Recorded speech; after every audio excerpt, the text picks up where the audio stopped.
Mesdames et messieurs, bonjour. Bienvenue dans la revue des titres de ce lundi 24 février 2025 sur votre chaîne préférée Spileno Télévision. C'est le Télégramme qui ouvre le bal de ce numéro à la une. Actualisation de la liste électorale, plus de 400 000 décès déjà pris en compte par l'ANIP. Vous aurez les détails à la page 2 de ce quotidien. Décès du ministre Yves Kouarochabi, les circonstances de l'accident, les obsèques pour le 1er mars 2025 à Parakou. Une forte délégation gouvernementale au domicile du défunt. Vous aurez les détails aux pages 6 et 7 de cette parution. Pour vol de 54 millions de francs CFA, 7 ans de prison requis contre un banquier et son complice à la criette. Vous aurez plus de détails à la page 4. Filao News, décès tragique et douloureux de Yves Chabi Kouaro, ministre de l'enseignement secondaire et de la formation professionnelle. Le maire Angelo Arwandino pleure un frère et ami. Je suis abasourdi et sans voix. Il tenait son ministère avec efficacité et dextérité. Pourquoi maintenant? Membre influent de l'Union progressiste Le Renouveau, il s'en est allé dans la douleur.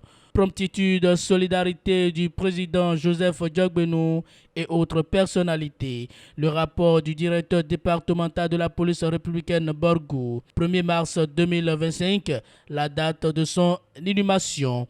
Vous aurez plus de détails dans les colonnes de cette parution de Filao News. Kpakpato Média, polémique sur l'événement d'une nouvelle république au Bénin, l'éclairage limpide de Richard Boni, Ouourou. Éducation, le MPL plaide pour le reversement des 32 000 AME. Vous aurez plus de détails dans les colonnes de ce journal. Nécrologie, Yves Kouarochabi, inhumé le 1er mars, informe le quotidien. Le paraclet, fichier national des aspirants à l'enseignement supérieur, l'appel du ministère à l'endroit des inscrits sur la plateforme d'inscription. Vous aurez plus de détails à la page 11 de ce quotidien. Municipalité d'Abomey-Calavi, l'engagement du maire et de la SE pour plus de résultats. Les détails à la page 3 de cette parution.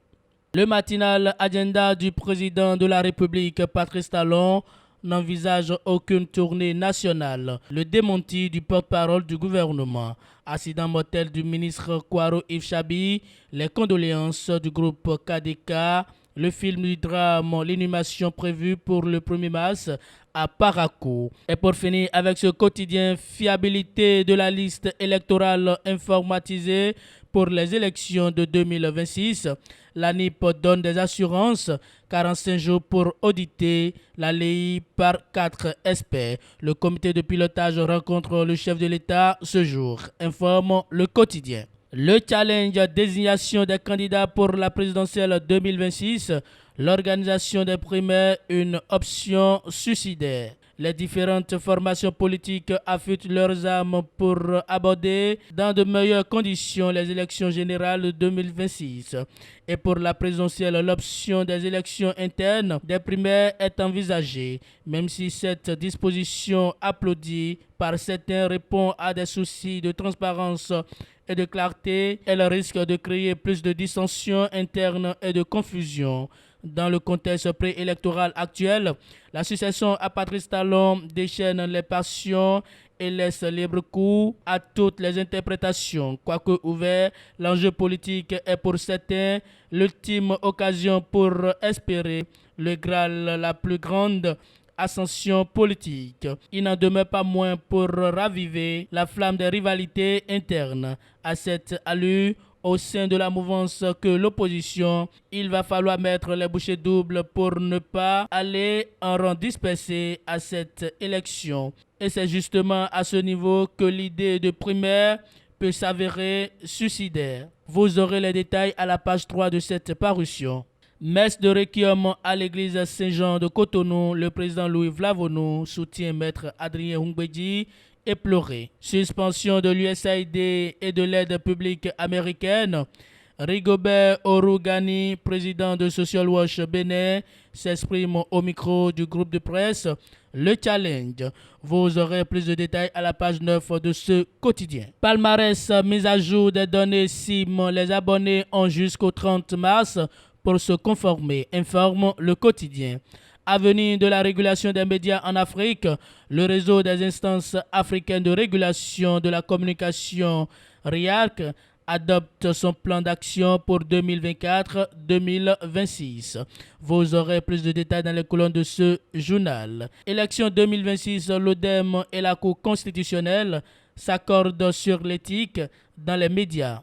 Le Béninois libéré, accident mortel du ministre Kwaro Yves Chabi, l'inculpation du chauffeur, la raison, il doit faire au moins 10 ans de prison. Vous aurez plus de détails dans les colonnes de cette parution. Audit du fichier électoral, Talon reçoit ce jour le comité de pilotage. Programme spécial d'insertion dans l'emploi, un tremplin pour l'emploi des jeunes au Bénin. Dabaro, besoin des habitants de Ouassa Penko, le marché une urgence pour les populations selon Koto Oru Mare. Commune essentiellement agricole située dans le département de l'Atakora, Ouassa Penko fait face à de vrais problèmes qui entravent son développement. Manque d'un véritable marché, indisponibilité de l'eau potable, la construction des routes, électrification rurale. Le maire Koto Orumare a présenté les problèmes auxquels font face ces populations. Il espère la main forte du gouvernement du président Patrice Talon. C'était au micro de l'équipe de Benin Dabaroutou. Vous aurez les détails dans les colonnes de ce journal. Les 4 vérités audit du fichier électoral Talon rencontrent le comité de pilotage ce lundi. Tragique disparition du ministre Kwaro Yves Chabi, Karim Da Silva et le Conseil des sages de Porto Novo expriment leur profonde compassion. Lire leur message de condoléances à la page 6 de ce quotidien. Réconciliation et cohésion, la communauté musulmane de Porto Novo se forge une nouvelle unité grâce au patriarche Karim Da Silva. Vous aurez les détails à la page 7 de ce quotidien.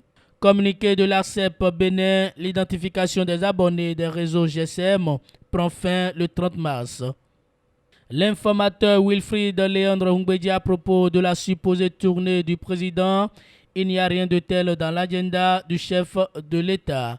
Vous aurez plus de détails dans les colonnes de cette parution. 4 ans du PSI, au total 7130 jeunes insérés pour l'emploi. Audit du fichier électoral, l'opération va durer 45 jours selon Jean-Baptiste Elias.